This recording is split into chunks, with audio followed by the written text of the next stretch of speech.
todos, hoy somos el grupo 7. eh, Continuando con lo que es el curso del FIA Pro 1 Citroën. Hoy tenemos el capítulo de lo que corresponde a lo que es el PLC, los PLC tags. ¿A qué se refiere con tags? Se refiere a lo que es todo lo que tenga que ver con las etiquetas. Vamos a ver para qué sirven y qué es lo que se hace con esto.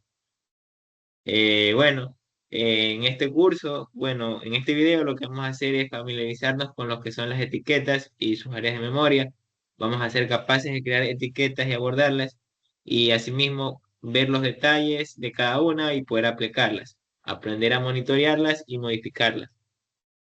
Bueno, como siguiente punto, correspondiendo a lo que es los tags o etiquetas, tenemos lo que es, ¿qué son las etiquetas y por qué los necesitas? Una etiqueta, por así decirlo rápido, es un espacio de memoria dentro de la CPU de nuestro PLC en el cual se guardan los valores o datos y asimismo se la describe por su nombre, área de memoria, dirección, tipo de dato, tamaño, rango de valores, porque a veces puede ser un vector, uso y las instrucciones que se le dan a esto. Bueno, tenemos que el área de memoria de variables de la PLC son las etiquetas que tiene cada un proceso para cada entrada o salida. Esto nos permite realizar un control teniendo unas etiquetas y asimismo también tenemos etiquetas auxiliares dentro de la CPU interna para lo que es el recuento y área de tiempo. Esto se lo usa más que todo cuando son contadores y temporizadores para funciones sencillas. También se la usan para los que son funciones de conteo y tiempo. La importancia de las etiquetas es que nos ayuda a lo que hacer es, junto con los comandos, son los elementos más importantes dentro del sistema de nuestra programación, ya que aquí se van a almacenar los valores del programa para poder procesarlos más adelante. El tipo de dato que determina qué valores son aceptados y qué instrucciones se pueden llevar a cabo con estos valores. Es decir, que en cada etiqueta nosotros podemos darle un tipo de dato, ya sea este entero, puede ser real, booleano, también puede ser de 16 bits o de 32 bits. El área de entradas y salidas. Dentro de un controlador, los datos se almacenan en diferentes áreas de memoria. Las señales de entrada se almacenan en lo que sería proceso de entrada. Para poder leer esto de forma coherente durante todo el ciclo, se la representa a través de una etiqueta. Es decir, el valor que nosotros le damos, la etiqueta, es el nombre de ese valor.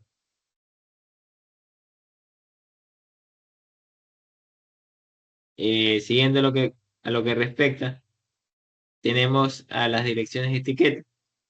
¿Cuál es lo que se refiere a dirección? Una dirección define exactamente dónde se escriben o se leen los valores. Comienza con la dirección del byte, que es decir, es el número 0, y las direcciones se enumeran consecutivamente, y dentro de un byte la dirección del bit 0 punto hasta llegar al último, que en este caso se va contando de derecha a izquierda. Una dirección define exactamente dónde se quieren escribir o leer valores.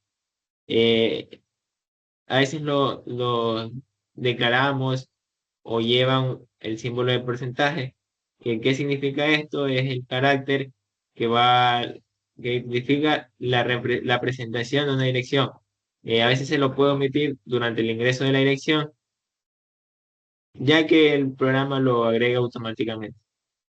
Para variables de más de 32 bits, por ejemplo, una palabra, durante el direccionamiento solo se especifica lo que es el bit de inicio, ya que solo puedes acceder a él simbólicamente.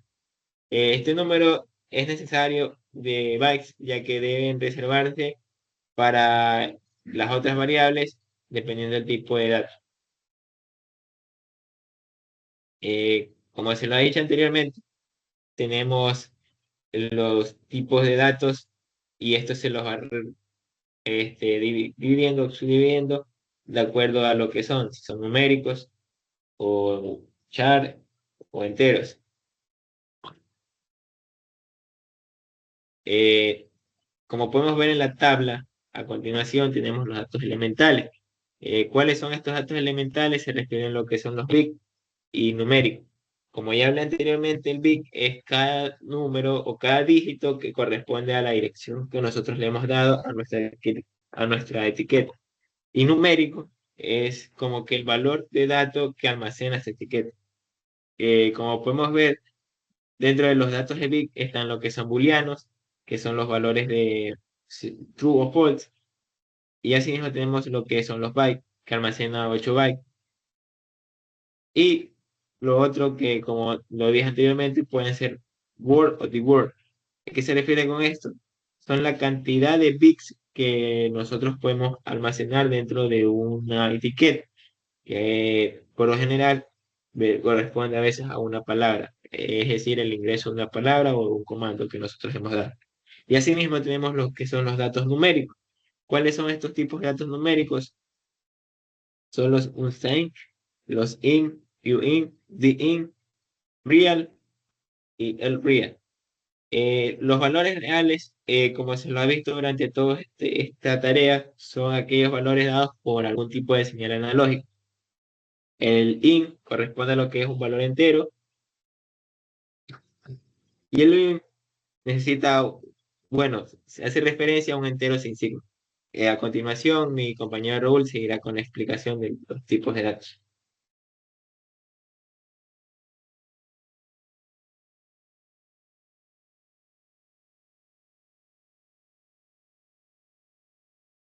Bueno, en los tipos de datos elementales, fecha, hora y carácter, tenemos el tiempo, tipo tiempo, dice que es una variable de tipo time, que tiene visto en milisegundos y que ocupa una palabra doble, double, double word. Esta palabra se utiliza, por ejemplo, para especificar valores de tiempo en funciones de temporizador y EC. Entonces tenemos que el contenido de la variable se interpreta como un número doble int y en milisegundos y puede ser positivo o negativo. Por ejemplo, tenemos que o sea, como mencionamos, cosa como se pone el tiempo, eh, puede ser para 24 horas, 31 minutos, como queramos especificar. Al igual que time, el time representa una duración que se guarda con una resolución de nanosegundos en 64 bits. Es decir, en comparación con el tipo de datos time, en variables de tipo de datos LTime se puede guardar duración más larga y con mayor resolución. Eso es para el tipo de dato time. Y tenemos también lo que es la fecha. Una variable del tipo de dato fecha se almacena en una palabra en formato de un entero de signo. El contenido de la variable representa el número de días desde 0101-1990, como se puede observar en el ejemplo. También tenemos time of delay o el time of delay. El tipo de datos TOD, que sería time of day, ocupa una palabra doble y almacena el número de milisegundos desde el comienzo del día 00 en punto, como un entero sin siglo. Las variables del tipo de datos LTOD ocupan dos palabras dobles e indican el número de nanosegundos desde el comienzo del día. Tenemos LDT, fecha and end time. El equipo de datos LDT, date and end time, ocupa 8 bytes y almacena información sobre fecha y hora en nanosegundos desde el momento. Y bueno, tenemos eso de ahí y también tenemos lo que son los char, que en este caso son el tipo de datos char, 8 bits, representan un carácter en representación ASCII y double char, un carácter en forma Unicode.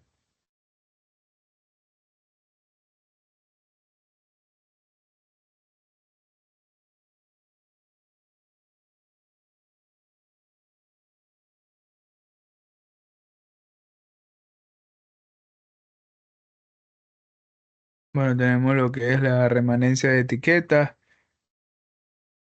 y tenemos la memoria retentiva. La CPU S7500 disponen de una memoria remanente por almacenar datos remanentes cuando se desconecta la alimentación.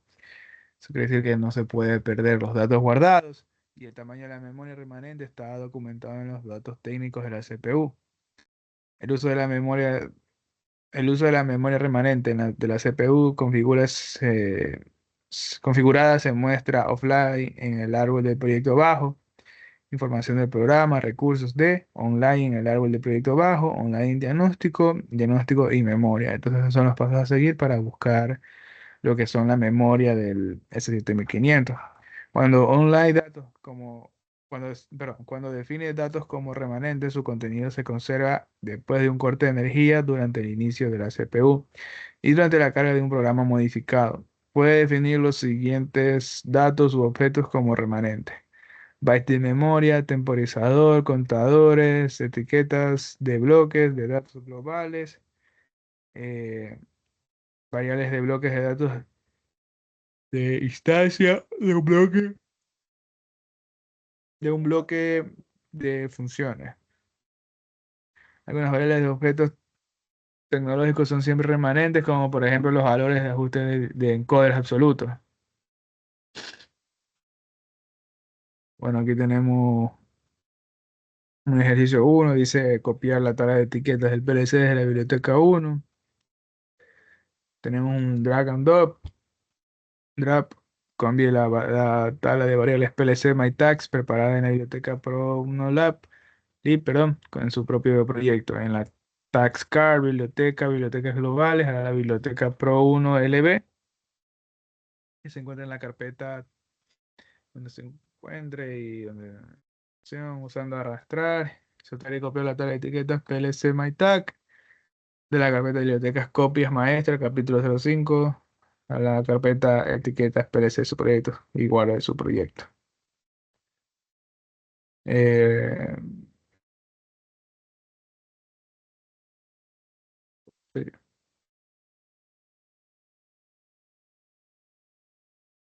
Entonces, a continuación, el ejercicio 2, mi compañero Michael.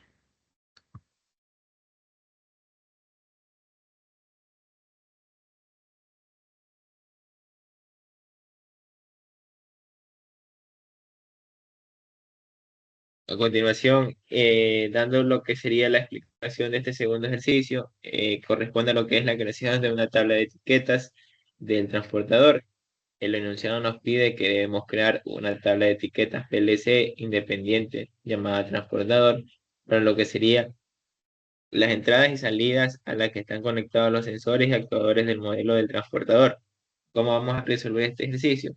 Bueno, la explicación sigue todavía a continuación. ¿Qué es lo que debemos de hacer? Lo que debemos de hacer, nos vamos al comando, que es agregar una nueva tabla de variables y se crea la tabla de variables del PLC. En este caso le ponemos transportador. Una vez que abrimos la tabla de variables en lo que se llama MyTags y movemos las entradas y salidas a la tabla de variables PLC recién creada llamada transportador. Mediante arrastrar y soltar el puntero, vamos creando lo que son las variables dentro de la tabla. Le damos a guardar y hemos resuelto el ejercicio. Como una nota para finalizar, es que cada etiqueta se puede definir una alternativa para cada etiqueta dada en la tabla de etiquetas, valga la redundancia. Esto hace que la tabla pueda mostrar las etiquetas a través de una sola columna. Continuando con la resolución de ejercicios, vamos a lo que corresponde el ejercicio número 3, que es el monitoreo de la tabla de etiquetas del PLC transportador.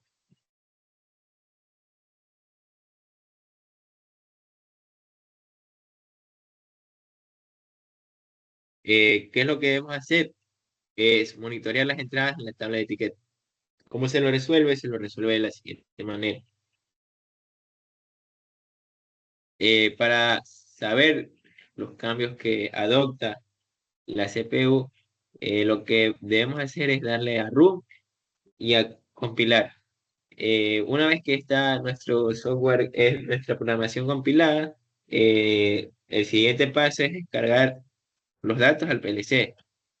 Una vez que se han descargado los datos al PLC, comprobamos nuestro modelo de banda ancha del transportador y vemos si está conectado con el S7 1500 en sus respectivas salidas y entradas analógicas, eh, salidas y entradas digitales, situado en la parte posterior. Encendemos nuestro modelo transportador y comenzamos a abrir la tabla de variables recién creada. Y nos vamos a la opción de monitorización, el cual también está dado por el icono de esta función son dos lentes.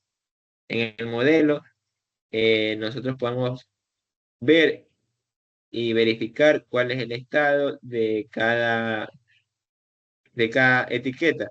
A veces nos muestra, dependiendo de la versión que tengamos activa Portal, nos muestra como uno, lo cual quiere decir que está activada, o también sabe mostrar el valor de true.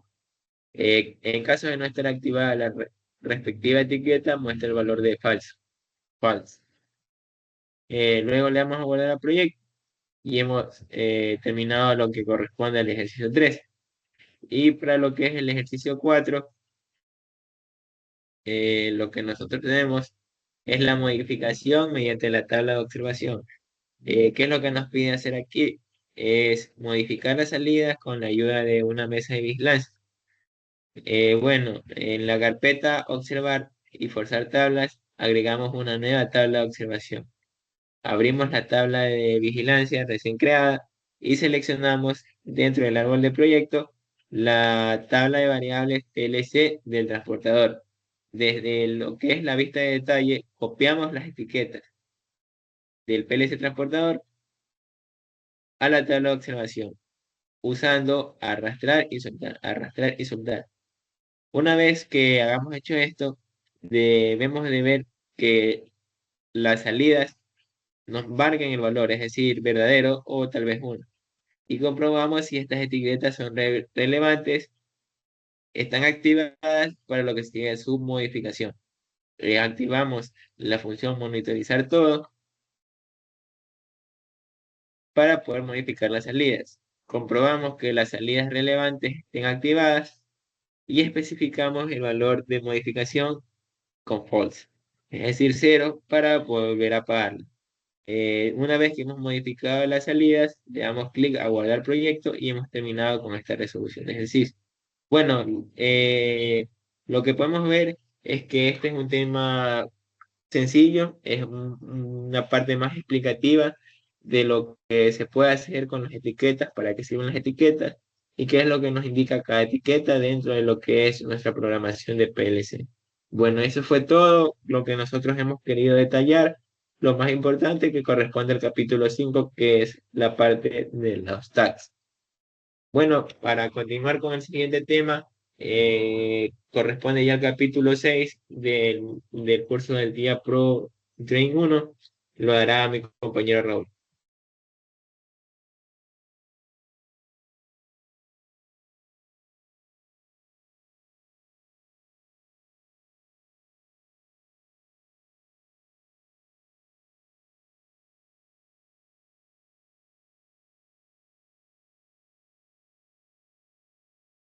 Bueno, operaciones binarias tenemos asignación.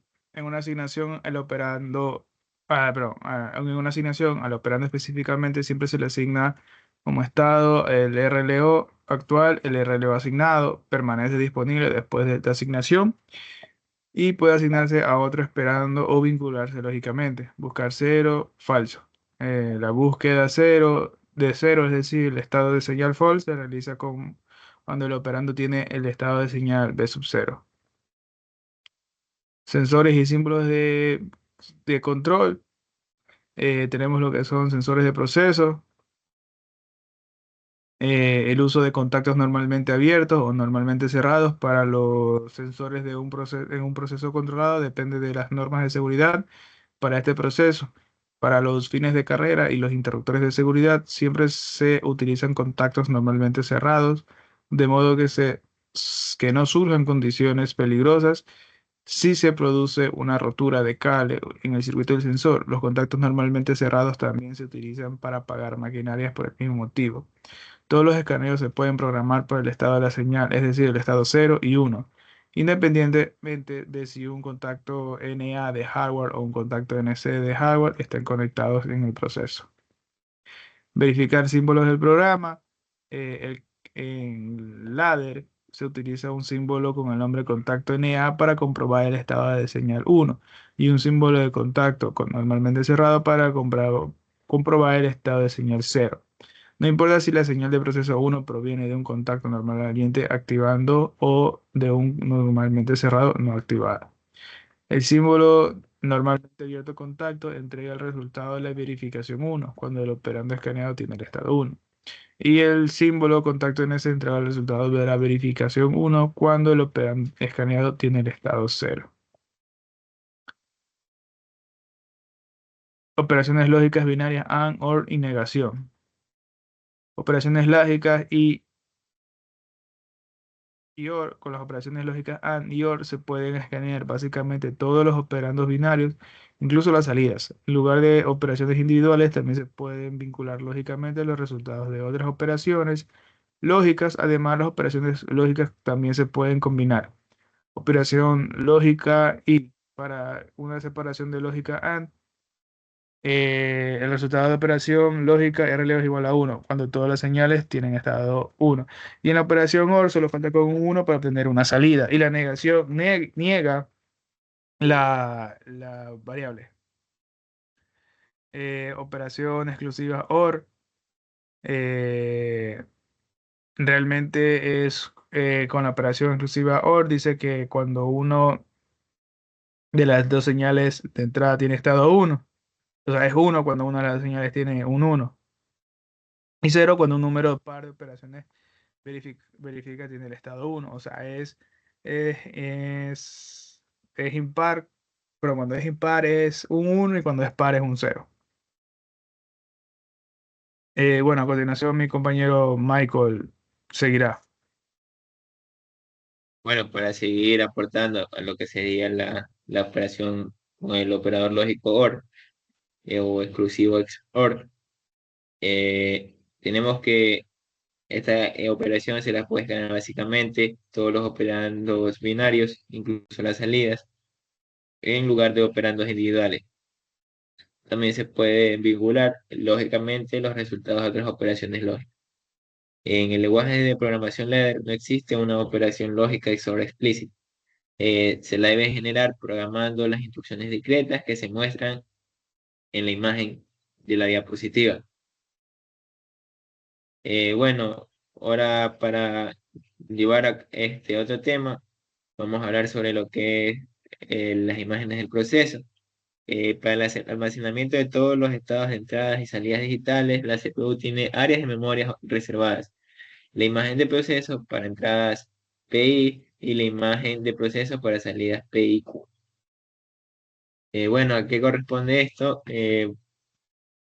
La imagen de proceso para entradas PII es el área de memoria en la que se almacenan los estados de todas las entradas digitales. Al comienzo del ciclo, los módulos de entradas digitales leen el PII cuando se vincula una entrada. Se vincula el estado de esta entrada almacenada en la PII. Este estado no puede cambiar dentro de un ciclo, ya que la PII solo se actualiza o lee el comienzo de un ciclo. Esto garantiza que cuando hay múltiples exploraciones de entrada en un ciclo, siempre se proporciona el mismo resultado. Vamos con la PIQ, que lo que hace es que el área de memoria en la que se almacenan estos estados son todas salidas digitales.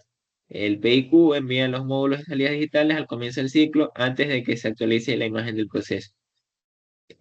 Bueno, Vamos con lo que es la ejecución del ciclo del programa, en el cual tenemos un diagrama donde se muestra cómo empieza el encendido, tenemos el tiempo de ejecución, se leen los datos de las señales de entrada que se guardan en el área de la imagen de entrada PII, se ejecuta lo que es el ciclo, se ejecutan las funciones, ya sean de bloques, que se sigan llamando, y estas pasan al área de imagen de salidas del PIQ y regresan de nuevo al tiempo de ejecución del programa. Bueno, ahora sí vamos con la resolución de los ejercicios. Tenemos como lo que es cambiar el nombre del bloque de la organización principal. Nos pide cambiar el bloque de lo que es la organización. Eh, bueno, lo que vamos a hacer ahora es abrir la carpeta, bloques de programa, abrimos el menú contextual del bloque principal haciendo clic derecho sobre él. Seleccionamos el elemento del menú cambiar nombre, asigna el bloque el nombre simbólico y guardamos nuestro proyecto. A continuación, mi compañero Raúl dará los tres últimos ejercicios de este tema.